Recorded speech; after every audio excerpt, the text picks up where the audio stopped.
Ireland, England పర్యటనలో స్థాయికి తగ్గ ప్రదర్శన కనబరచలేకపోయిన భారత క్రికెట్ జట్టు మరో టీ20 పోరుకు సిద్ధమైంది. నేటి నుంచి జింబాబ్వేతో టీమిండియా 3 మ్యాచ్ల సిరీస్ ఆడనుంది. శ్రేయస్ అయ్యర్ భారత టీ20 జట్టు పగ్గాలు అందుకున్న తర్వాత ఒక్క మ్యాచ్లో కూడా విజయం సాధించలేకపోయిన టీమిండియా ఈ సిరీస్లో ఎలాంటి ఆట తీరు కనబరుస్తుందో చూడాలి. సంజు శాంసన్ను ఈ సిరీస్కు ఎంపిక చేయకపోవడంతో 3 మ్యాచ్ల్లోనూ అభిషేక్ శర్మతో కలిసి 15 ఏళ్ల వైభవ్ సూర్యవంశీ ఇన్నింగ్స్ ఆరంభించనున్నాడు. ఇంగ్లాండ్ పర్యటనలో 3 మ్యాచ్లు ఆడిన వైభవ్ 14, 13, 15 పరుగులు మాత్రమే చేశాడు. ఐపీఎల్లో దంచికొట్టిన వైభవ్ జింబాబ్వేతో సిరీస్లో అయినా చెలరేగుతాడా చూడాలి. అండర్-19 ప్రపంచ కప్ ఫైనల్లో ఇదే మైదానంలో భారీ సెంచరీ బాదిన వైభవ్ సీనియర్ స్థాయిలో రాణించాల్సిన అవసరం ఉంది.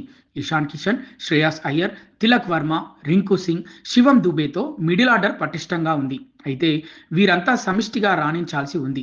బౌలింగ్లో అనుభవలేమి కొట్టొచ్చినట్లు కనిపిస్తుండగా ప్రిన్స్ యాదవ్, మయాంక్ యాదవ్ కీలకం కానున్నారు. పేస్ ఆల్రౌండర్ సూర్యాంశే షెడ్గే కంటే స్పిన్నర్ హర్ష్ దూబేకే తుది జట్టులో చోటు దక్కే అవకాశాలు ఎక్కువ. గత జింబాబ్వే పర్యటనలో శతకంతో సత్తా చాటిన అభిషేక్ శర్మపై భారీ అంచనాలు ఉన్నాయి. గౌతమ్ గంభీర్ స్థానంలో ఈ సిరీస్కు వివిఎస్ లక్ష్మణ్ భారత హెడ్ కోచ్గా బాధ్యతలు నిర్వర్తించనున్నాడు.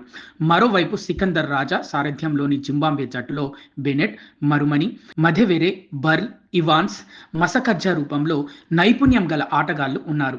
బౌలింగ్లో ఐపీఎల్ అనుభవం ఉన్న బ్లెస్సింగ్ ముజరబానితో భారత బ్యాటింగ్ ఆర్డర్కు ముప్పు పొంచి ఉంది.